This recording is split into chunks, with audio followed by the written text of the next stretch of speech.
आज़ाद कश्मीर की संगीन सूरत हाल पर बैनुल अक़वामी मीडिया हरकत में आ गया। पाकिस्तानी मीडिया आज़ाद कश्मीर में जारी खून रेजी और सिक्योरिटी फोर्सेस की नाजायज कार्रवाइयों को छुपाने की कोशिश कर रहा है। कलदम अवामी एक्शन कमेटी के मुसल्लह अफराद ने गुज़िश्ता शाम रावला कोर्ट में जबरदस्ती दाखिल होने की कोशिश की, बल्कि कानून नाफिज करने वाले इदारों के एहलकारों पर फायरिंग की, जिसके नतीजे में आज़ाद जम्मू कश्मीर पुलिस के 2 एहलकार जख्मी हो गए। आजाद कश्मीर में कलदम एक्शन कमेटी के मुलाकात की के सामने आ गए। वहीं बैनुल अक़वामी मीडिया चैनल्स कश्मीर में जारी ब्लैकआउट और अवामी एक्शन कमेटी की कश्मीरियों के बुनियादी हकूक और शहरियों को दरपेश मसाइल के हल की कोशिशों पर नजर रखे हुए हैं। हालिया दिनों में आज़ाद कश्मीर में जारी एहतजाज, सिक्योरिटी फोर्सेस की कार्रवाइयों, सियासी कशमकश और निहत्ते कश्मीरियों की अमन रैलियों पर ढाए गए मजालिम ने बैनुल अक़वामी तवज्जो हासिल की। बैनुल अक़वामी मीडिया अल जज़ीरा ने इस सूरत हाल पर रिपोर्ट्स नशर की, जिनमें तज्जियाकारों से कश्मीर के हवाले की हालिया सूरत हाल पर सवालात किए गए। आइए जानते हैं अल जज़ीरा की इस रिपोर्ट में। Dozens of people have been killed in confrontations between protesters and security forces. Facing police gunfire, protesters in Pakistan-administered Kashmir flee. A prominent rights group, the Joint Awami Action Committee, says dozens have been killed since early June. The banned organisation, founded to lobby for economic reforms, has led calls for political change. Demonstrators want the 12 seats in the region's legislative assembly reserved for Kashmiri refugees living in Pakistan to be transferred to voters in the region. They say outsiders have too much say in local matters.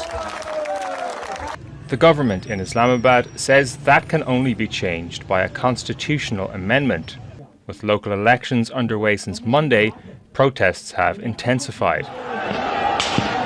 Police fired live ammunition and tear gas to break up a march from the city of Rawalakot to the regional capital, Muzaffarabad.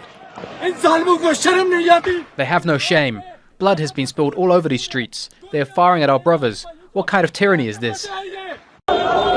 Regional police say members of the Awami Action Committee shot and injured 2 officers.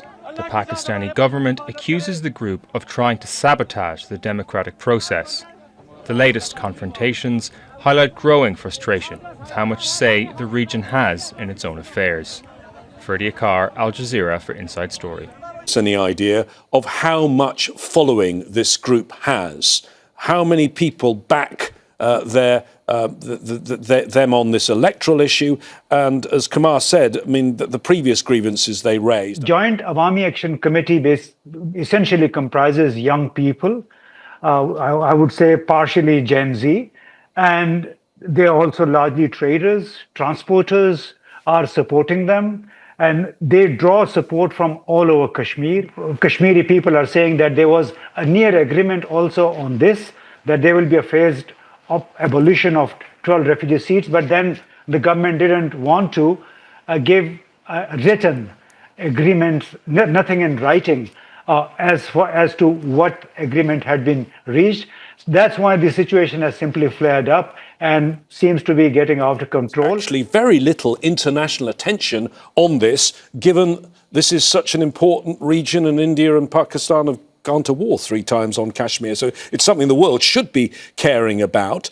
Let me ask you about whether there's the Pakistan media are focusing on this, because I was speaking to someone in Pakistan earlier on who said, well, the cockroach protest in India, the educational protests there are getting a lot of attention, but actually, even in the Pakistan media, this is not getting that much attention. I think given Pakistan's democratic backpedaling that we've experienced in the last few years, there is increasing pressure on the media, increased restrictions, and always the threat of being framed in criminal charges whenever people report, particularly from inside contentious areas such as Kashmir.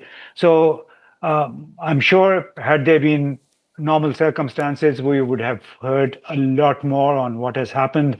So in the mainstream media, basically, we haven't heard much. And that's why the analogy to India is also not fair, because the media freedoms still exist there very much, and there's no curb on them. So media is basically free to report what they want. In Pakistan, this has become pretty sensitive.